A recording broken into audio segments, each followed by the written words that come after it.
નમસ્કાર દર્શક મિત્રો, એસડી ન્યૂઝ ગુજરાતી ચેનલ પર આપનું સ્વાગત છે અને હું આપની સાથે વૈશાલી પુબારુ કરીશું નજર આજના સમાચાર પર।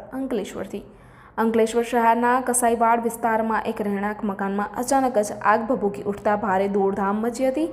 બનાવની પ્રાપ્ત વિગતો અનુસાર અંકલેશ્વર શહેર ખાતે આવેલ કસાઈવાડ વિસ્તારમાં એક રહેણાંક મકાનમાં અચાનકથી આગ ભભૂકી ઉઠી હતી। ધુમાડાના ગોટે ગોટા બહાર પ્રસરતા ભારે દોડધામ મચી હતી। આગની જાણકારી અંકલેશ્વર નગરપાલિકા ફાયર વિભાગને કરાતા લાઈબંબા દોડી આવ્યા હતા। ભરચક વિસ્તાર હોય લાઈબંબાને પણ રહેણાંક મકાન સુધી પહોંચતા ભારે જહેમત ઉઠાવવી પડી હતી। ભારે જહેમત બાદ સતત પાણીનો મારો ચલાવી આગ ઉપર કાબુ મેળવી લેવામાં આવ્યો હતો।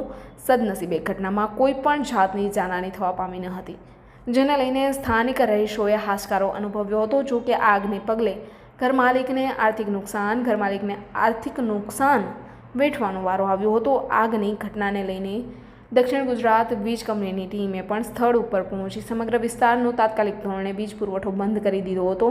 હાલ પૂરતું તો આગ શોર્ટ સર્કિટને કારણે લાગી હોવાનું જાણવા મળ્યું હતું। Reporter Jayesh Prajapati, ST news Gujarati, Ankleshwar.